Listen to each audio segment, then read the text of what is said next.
How many of y'all are children of divorced or separated parents?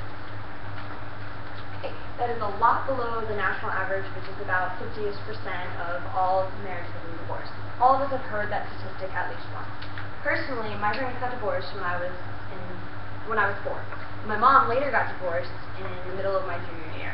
At that time, I decided to make the move from the home I lived in my entire life with my mom to move in with my dad in a completely different culture, going to the same school, driving further distances for school and work, but living in a completely different house and with different surroundings. And a surrounding I was only in twice a month. So I made this huge transition in my life. I made it for personal reasons, and I stand by that decision. But the only reason I got to the point where I could agree with that decision, I was able to move past everything that happened caused for me to transition in the house, was because of 3 things. The first was I had to keep to the basics. I had to remember where I came from. I had to remember what I learned before I moved on to further things. Second was I had to have my goals. I had to know what the future held for me, and I had to plan for it because that's the type of person I am. And the third was the hardest thing for me to learn, and I'm still at some aspects struggling with it today, is to learn to accept who a person is and not try to hope that they will change into who you want them to be. I look at this as past, present, and future. So the first, I had to learn the present. I had to be able to get along in everyday life. Going back to the basics, an example that's kind of a little out there is I was in television production class, and I was the director of a set we were filming for a special segment of the show. And I ended up forgetting to press the record button. And ended up where I got an email from my teacher 2 days later saying, "Hey, Brittany, did you press the record button? I can't seem to find the file anywhere." I was so focused on the fact I was a 4th-year student. I was an editor. I didn't really do much with the cameras. I was so focused on the end product that I forgot that you have to get there. You have to get to where you were trying to go. And to do that, you have to do what you were raised to do. You have to do what you learned at the beginning.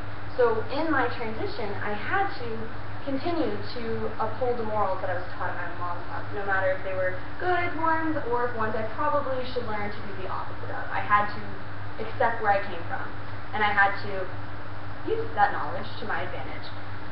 And I can't ignore the present, past, or future.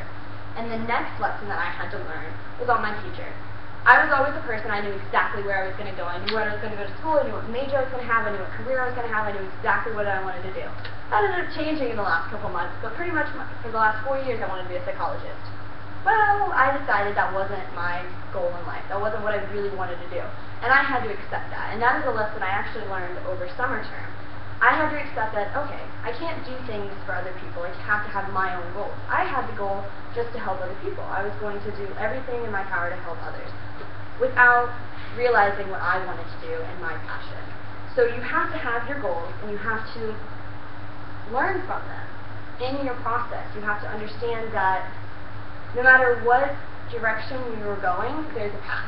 And for me, one of the paths, the struggles that I had, was passing through school. I went through a big transition in the middle of my junior year. That is a very important year of high school. It is very difficult, especially in the IB program. You're setting yourself up for everything for college. You're doing all of your testing. Because of everything going on in my home, I chose to, school didn't matter.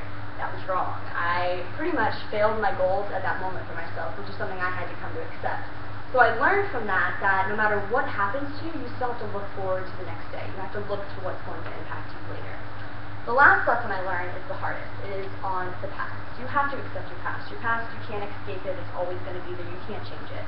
My main thing is I had to accept the decisions that were made by people around me that I had no influence in. I had to accept the decisions specifically of my mom. I had to accept she is who she is.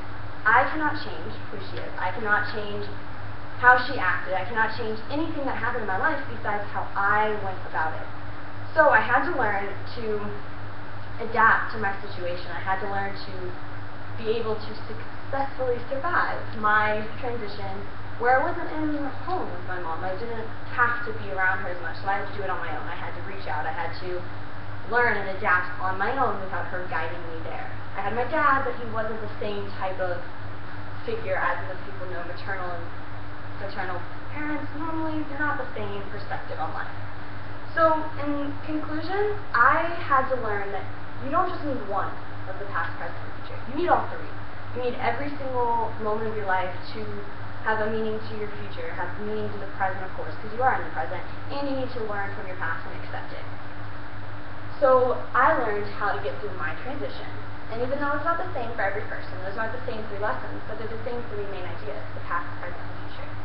I had to learn to take this ice pack that conveniently is decorated like SpongeBob, and I had to learn to make it on the scars in my life, to put it on something that wasn't traditionally supposed to be there, something that I didn't expect, something I didn't plan for, and I had to learn to get past it and to learn from it and to grow. Thank you.